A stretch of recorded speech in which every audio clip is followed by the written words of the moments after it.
Hello friends, AmyR here with Prairie Paper and Ink with a couple of, again, fairly simple, clean and simple cards. Ones that you could definitely step up, but like I've said in a million videos, clean and simple is usually not my forte. I love the look of it. Love the look of it. I struggle with it because I want to add everything, absolutely everything. So I started with the Oh Christmas Tree Cling background stamp from Simon Says Stamp. I love this background. It's very, Scandinavian, and I don't know, there's just something about the style of it that I just love. And I was looking at it and I was like, this would look really nice with craft. And I was like, ooh, I really love like the combo of like craft, white and black. You guys know I love my white, black, and gold. This would look fabulous with that as well. Like it totally, rather than do the Desert Storm, you could totally do like heat emboss things in gold and so many ideas. But anyway, I wanted to do this background on Neenah Desert Storm cardstock with white heat embossing. So that's what I did. I lined up the stamp on my MISTI, removed the foam insert, and then I stamped it with clear embossing ink, and I had stamped it a couple times because there's a lot of detail on this stamp. I used my anti-static powder tool, stamped it a couple times, and then I'm coating it with Simon's Detail White embossing powder. And I did this twice because, as always, got all the supplies out. Why not do more than one? And then stamping it twice just makes sure that I get, all the little nooks and crannies. So stamped it twice to make sure I get all that detail, pour over the embossing powder, and then once I've got the embossing powder on both images, then I'm going to heat emboss all of this. And that's where there's something about Neenah Desert Storm cardstock. I've been raving about it a lot lately.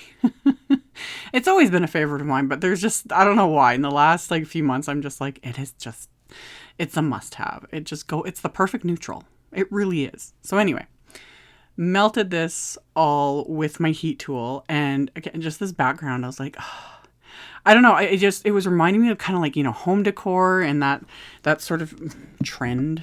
I use that word loosely, but I could see like tea towels with this sort of a pattern, and just, I don't know, I really like it. But anyway, so I did the card fronts on the Desert Storm. My card base is going to be Simon's Smooth White cardstock. And this time I pulled out Simon's Fossil ink. Usually I use Cobblestone or Khaki. I've raved about those two inks. But I wanted something not as dark. Like both those inks are pretty dark on white cardstock. So I was going through my inks, and I've had this Fossil ink forever. I honestly am not even sure if I've used it, but it's perfect. Like, look at it. It's perfect. Like, look at it. I stamped it onto the inside of the cards. I masked off right where the score line is, and then lined this up in my MISTI, and then inked up the stamp with the Fossil ink, and then stamped that onto the inside of the card. And it's just, as it dries, it's just it's not an exact match to Neenah Desert Storm, like cardstock, but it's close, and it's not as intense as the Cobblestone ink that I usually use or the Khaki ink. So it just makes it a little easier to write over. And same thing, I was like, that would make a really nice card front too. So if you want to do things like I've shown in other videos, like doing different versions of the same style, just, one background will be craft, the other will be black, the other will be white. I just did a Halloween video just like last week, you could totally do that with this. So once I had the inside stamped, I trimmed off these heat emboss panels. I trimmed like a 1/4 inch off each side to be smaller than the card front so that the card base can kind of frame that. And then my main sentiment is the Peace, Love, Hope, Joy wafer die from Simon. And I die cut that multiple times from black cardstock because I have to stack my sentiment wafer dies. It just really gives it that extra little something. And especially when I'm doing something like this that's more clean and simple, taking a little more time to add a bit of dimension, to me anyway, it really makes like a world of difference. So I stacked 3 layers together. I just used my craft tacky glue.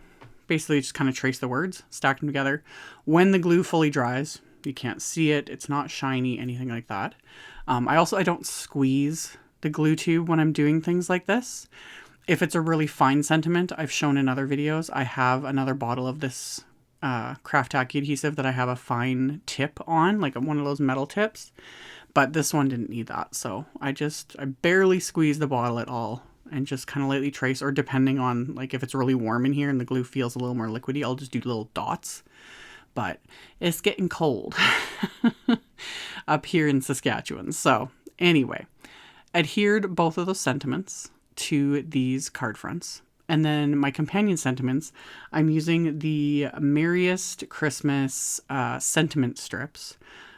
I'm obsessed with the sentiment strips. They just make my life so much easier. I like these, like some of their newer ones, they're doing it in a different font than the main one that they use most of the time. And I kind of like that little bit of a difference. And I just thought this would go really nice with these cards. So I trimmed down the sentiments I wanted to use from here. And I just use my guillotine trimmer most of the time for this, and I'm just kind of eyeballing it. If I'm really feeling like not up to it, depending on my mood in the day, and I'm just like, oh, my eyeballing is just not working very well, I'll use like the little sentiment strip wafer dies to die cut these sentiments, whatever, you know, works best. So trim those down, and then I adhered sentiments to the inside with craft tacky glue, and then the ones I adhered to the outside with just little foam dimensionals, just so they could pop up nicely on top of those stacked sentiments. And then my final little bit of dimension, of course, is just Scotch foam tape on the back of these panels, rather than the Big Mama foam tape I usually use, which is thinner. Because again, these are more clean and simple, so I usually kind of amp up the dimension a little bit more than I normally would, because it just gives, again, it gives it that little extra something. So coated these with that foam tape, pop these onto the cards, and I know it's surprising to people that follow me, I didn't add splatter and I didn't add bling. I thought about it, trust me, I thought about it, but I was like, no, I just, again, clean and simple. You know, I wanted everything to just stand out as is. You totally could add, I thought about adding a few little black crystals, that would look really cute, but I didn't. I stopped myself as hard as it was. I'll make up for it in a future video, trust me. So I paired these with some black envelopes, and I like them. I hope you guys do too. And as always, I will have a link below the video to my blog post. I'll link to the supplies I used. All that info will be in the description box below if you're interested. Thank you all so much for watching, and I'll see you all very soon in the next video. Bye!